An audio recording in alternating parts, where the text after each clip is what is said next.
ठीक है, चलो बिगिन कर रहे हैं। तो लास्ट क्लास मेरे ख्याल में जाते जाते ये वाला क्वेश्चन हो गया था, इसके आगे बात कर रहे हैं, पढ़ो इसको एक बार।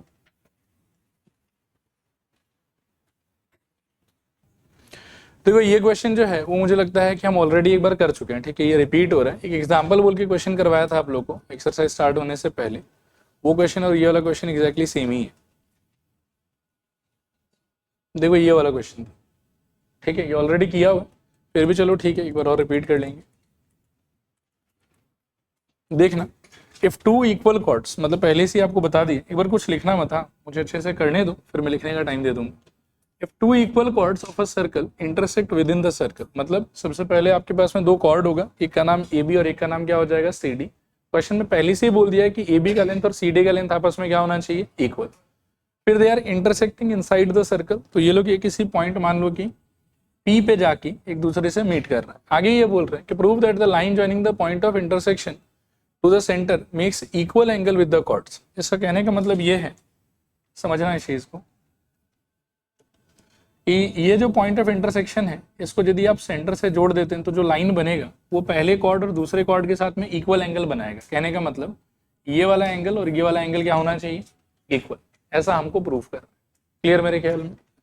मैं पार्ट बाय पार्ट सब लिख रहा हूँ, एक बार आप, मैं तो कहूँगा कि देख लो कि कैसे लिखा जाता है और फिर कॉपी करने का टाइम दे दो। सोल्यूशन, सबसे पहले हम स्टार्ट करेंगे गिवन से। गिवन में हम लिखेंगे कि let A B comma C D are two equal chords of a circle with center O and radius R।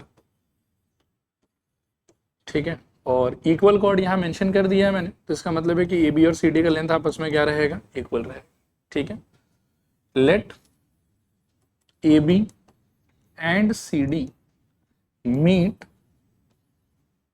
Eight P, let A B and C D meet at P। To prove, आप लोग guess कर सकते हो इस photo के हिसाब से क्या होना चाहिए, कौन सा एंगल बताओ, angle O P E is equals to angle O P, ऐसा रहना चाहिए। ठीक है, इसके आगे अब प्रूफ करने के लिए देखो क्या करेंगे हम, मेरे ख्याल में दो ट्राइंगल ले लेते हैं, एक ट्राइंगल OPE और एक ट्राइंगल OPF। प्रूफ कंस्ट्रक्शन चाहिए होगा हम लोग, अच्छा हाँ ठीक है, OE और OF का नाम अभी तक मेंशन नहीं हुआ ना।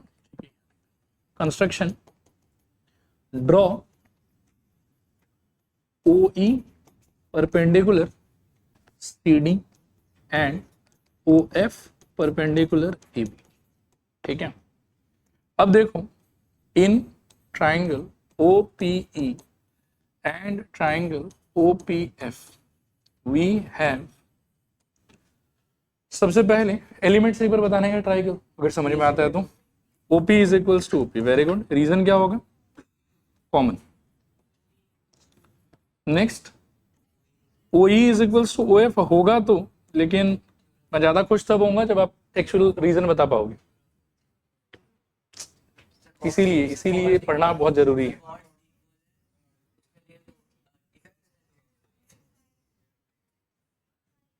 मतलब 5 और 6 दो थ्योरम है जो इससे रिलेट करता है। ठीक है, पांचवा थ्योरम बोलता है, पांचवा भी नहीं एक्चुअली 6 और 7 है हमारे कॉपी के नंबरिंग के हिसाब से। 5 नंबर में तो वो है कि 3 पॉइंट से एक सर्कल पास करे। 6 नंबर पे है कि अगर कॉर्ड्स इक्वल हुआ तो उनका परपेंडिकुलर डिस्टेंस जो है सेंटर से वो सेम रहेगा। ठीक है, तो वैसे लेकिन ठीक है, चलो अगर आपको स्टेटमेंट भी याद रहता है तो एग्जाम में तो आई विल सजेस्ट के मतलब आप नंबर मत लिखो, स्टेटमेंट ही लिखो, बेटर है। ठीक है, यहाँ के लिए एक बार मैं लिख देता हूँ हमारे कॉपी के ऑर्डर के हिसाब से theorem number 6, OE is equals to OF। अगला पॉइंट बता सकते हो और क्या हो सकता है, angle E is equals to angle F is equals to how much, 90 degree. अभी थ्योरम कौन सा लग जाएगा ये बताओ, बाय व्हाट। मेरे ख्याल में OP यूज कर रहे हो, वो हाइपोटेन्यूज है 90 डिग्री, और एक साइड यूज कर रहे हो तो RHS लगना चाहिए। बाय RHS ट्राइंगल बोलो OPE कॉन्ग्रुएंट विथ OPF, और इससे क्या मिल जाएगा हमको, ये यहीं पे लिख देता हूँ, बोलो क्या मिलेगा, एक सेकेंड, बाय CPCT जो हमको टू प्रूव करना था कि angle O P E is equals to angle O P F. ठीक है, कर लो, कॉपी कर लो, स्टार्ट करो।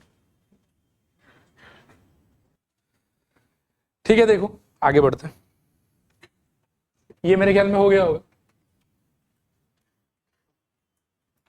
4 नंबर पढ़ो एक। आओ देखते हैं। If a line intersects two concentric circle with the same center, the circles with same center, with center O at A, B, C and D, prove that AB is equals to CD। तो देखो मैं इस question को कैसे देखता हूं, मुझे ऐसा लगता है कि ये अपने आप में एक लाइन जैसा है, ठीक है, और ये एक सर्कल जैसा है। इस सर्कल के कॉन्टेक्स्ट में मैं अगर BC पार्ट को स्पेशली ऑब्जर्व करूं, सिर्फ BC पार्ट को, बाकी इधर उधर नहीं, सिर्फ BC पार्ट को, तो इस सर्कल का अपना खुद का एक सेंटर है, BC एक कॉर्ड है इसका, और कॉर्ड पे इसने एक परपेंडिकुलर ड्रॉप की है। है बात समझ? कॉर्ड पे इसने क्या ड्रॉप किया बताऊं? वैसे परपेंडिकुलर नाम बोला हुआ कि नहीं बोला हुआ? If a lines intersect this. ठीक है, चलो ये थोड़ा मैं लिखवा देता हूँ, ये कंस्ट्रक्शन में हम लोग खुद कर लेंगे। लिखो given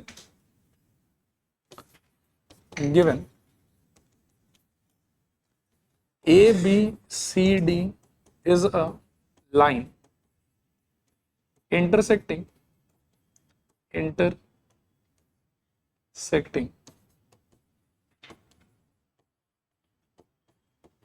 two concentric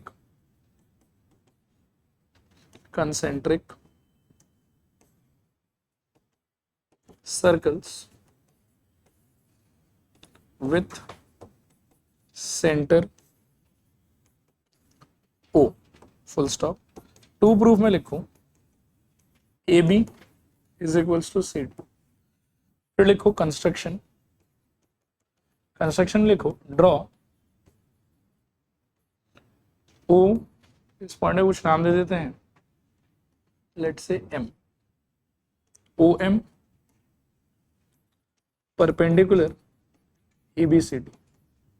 draw OM perpendicular ABCD।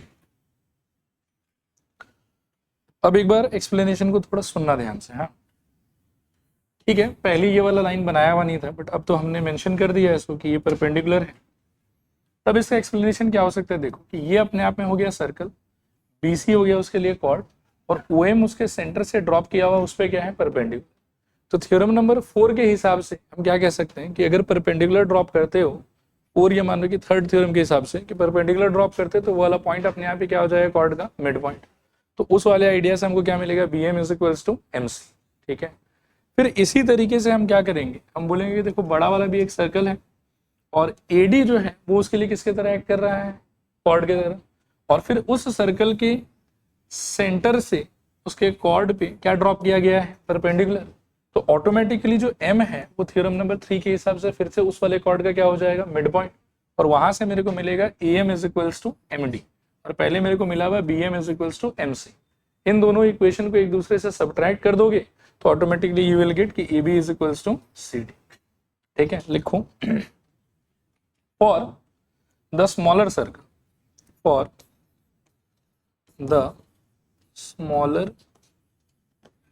Circle, ऐसे अंडरलाइन कर दो, लिखो BC is chord and OM perpendicular BC, therefore BM is equals to MC। इसमें आप रीजन दे सकते हो, अभी तो मैं थ्योरम 3 बोल देता हूं, बट आप एग्जाम में लिखना perpendicular dropped from the centre is bisector of the chord. ठीक है,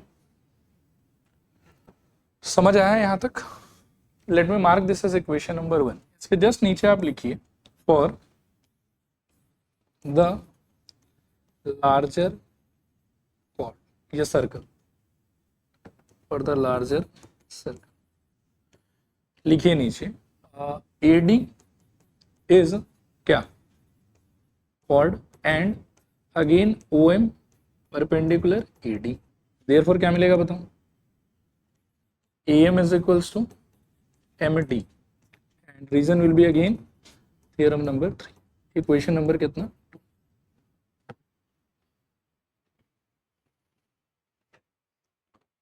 चलेगा यहाँ तक? इसके आगे लिखो now equation 2 minus equation 1 implies, मेरे ख्याल में आपको मिलेगा A M minus B M is equals to D M minus C M. देखो तो सही कह रहा हूं, 2 माइनस 1 करोगे तो एक तरफ मिलेगा A M minus B M और एक तरफ मिलेगा D M minus C M. चलेगा? अब थोड़ा सा ना फोटो में इसको सोचो कि ये क्या रिप्रेजेंट कर रहा है। इसी को लेते हैं, देखना। हाँ, A M minus B M क्या बचेगा बताओ? A B. Similarly C M minus sorry D M minus C M क्या बचेगा बताओ? C D. तो आपको मिलेगा A B is equals to C D. This implies AB is equals to CD. Hence, AB is equals to CD. ठीक है? Okay, इस पे आप 3 या 4 स्टार लगा लीजिए, बहुत इंपॉर्टेंट क्वेश्चन है, पढ़िए एक बार अच्छे से क्या दिया हुआ है। देखो इसमें क्या कह रहा है, इसमें कह रहा है कि 3 girls Reshma, Salma and Mandeep are playing a game by standing on circle of radius 5 meter drawn in a park. Reshma throws a ball to Salma and Salma to Mandeep, Mandeep to Reshma. If the distance between Reshma and Salma and between Salma and Mandeep is 6 meter each, what is the distance between Reshma and Mandeep? तो देखो इसको आप photo में कैसे realise कर सकते हो। मान लो कि इस टाइप का कोई सर्कल होगा आपके पास में, 3 जन है, रेशमा, सलमा, मनदीप। तो मान लो कि रेशमा का लोकेशन है यहाँ पे, सलमा का लोकेशन है यहाँ पे और मनदीप का लोकेशन कुछ आप यहाँ पे ले। ठीक है? वो क्या रहा है कि Reshma is throwing a ball to Salma ऐसे, फिर Salma is throwing the same ball to Mandeep ऐसे, and Mandeep is throwing the same ball to Reshma ऐसे। ठीक है? यह एक काम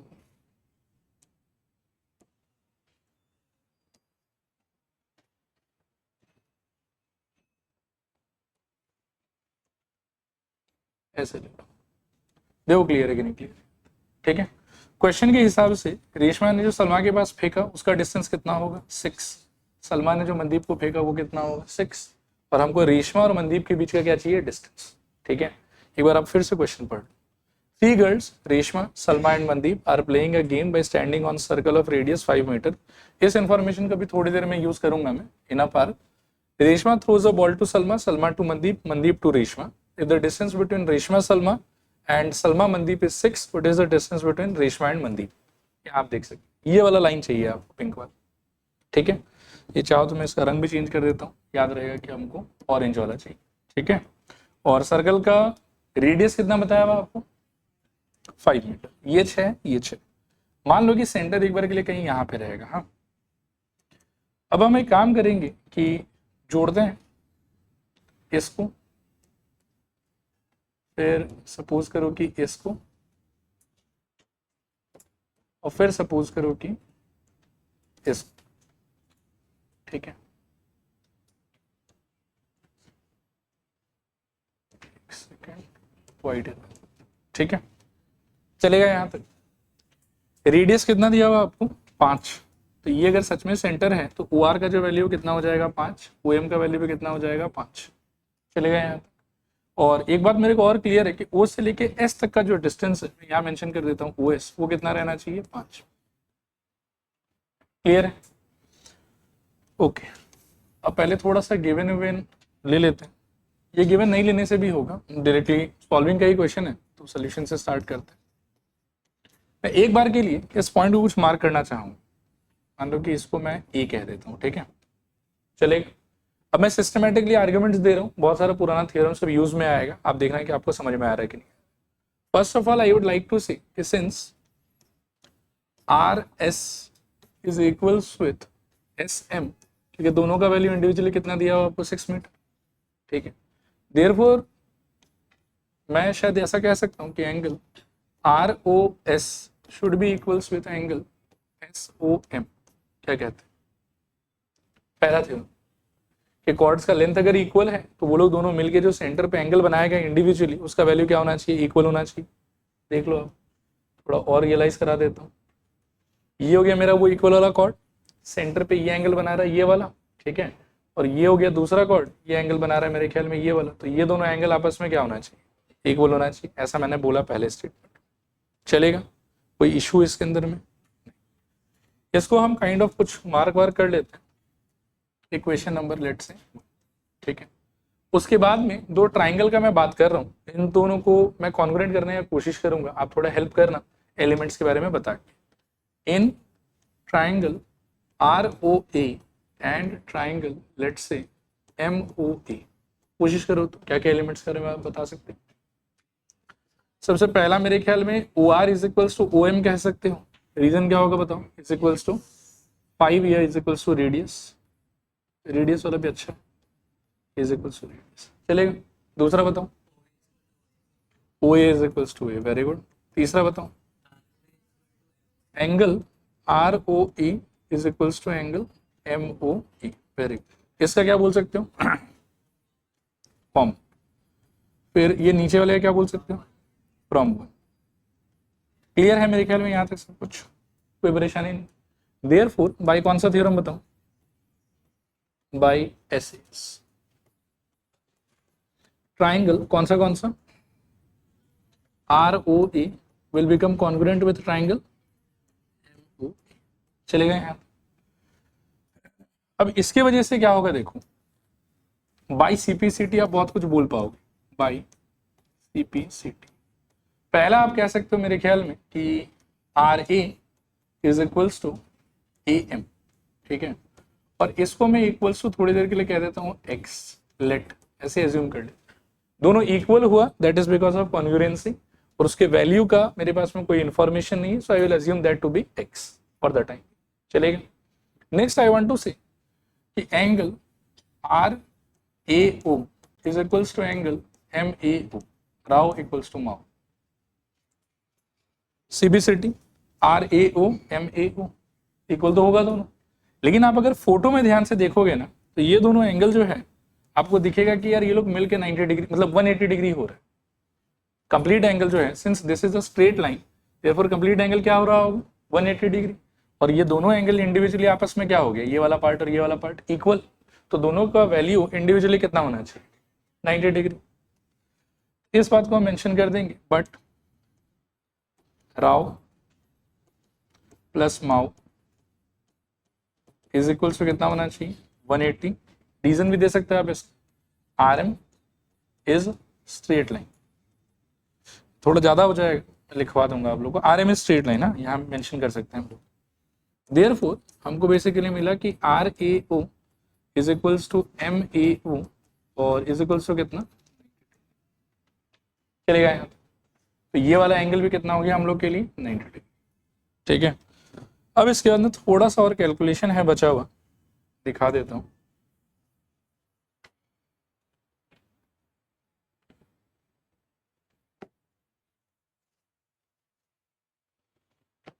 देखो हमने एज्यूम भी कर लिया था कि RA का वैल्यू X मानेंगे, AM का वैल्यू भी कितना मानेंगे, X। एक और एजम्पशन लेंगे हम कि let OA is equals to Y, एक बार के लिए ये वाला पार्ट इक्वल्स टू Y, ये दिख रहा है आप लोग को, O से लेके A तक का, O से लेके S तक कंप्लीट वैल्यू कितना था, 5, तो ऊपर का ये छोटू पार्ट अगर Y हो गया तो ये A से लेके S तक वाला पार्ट कितना हो जाएगा आपका, 5 माइनस Y। ये समझ में आ रहा होगा, चलेगा ना। अब आपको कुछ खास नहीं करना, दो ट्राइंगल मैं आपको रियलाइज कर रहा हूं, देखो ये वाला ट्राइंगल ऊपर वाला और ये वाला ट्राइंगल नीचे वाला, इन दोनों ट्राइंगल पे अलग अलग से आप पाइथागोरस लगाओ, एक दूसरे के साथ में कंपेयर करो, आपको x और y का वैल्यू मिलेगा। आपका हालांकि टारगेट x निकालना है, y निकालना नहीं, ठीक है।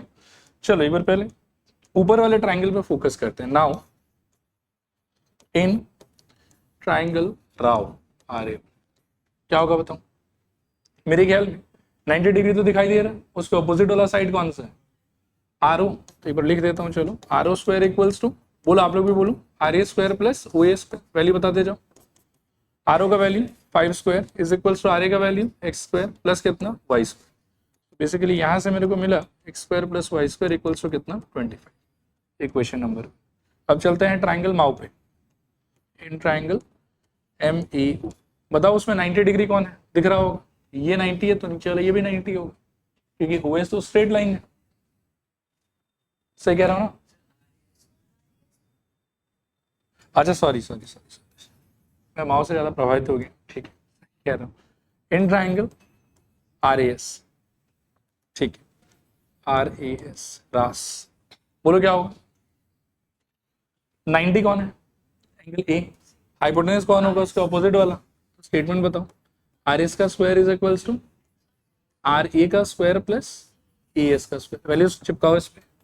6 का स्क्वायर इज इक्वल्स टू, बोलो RA की जगह पे x स्क्वायर, और बोलो AS की जगह पे 5 माइनस वाई का होल स्क्वायर।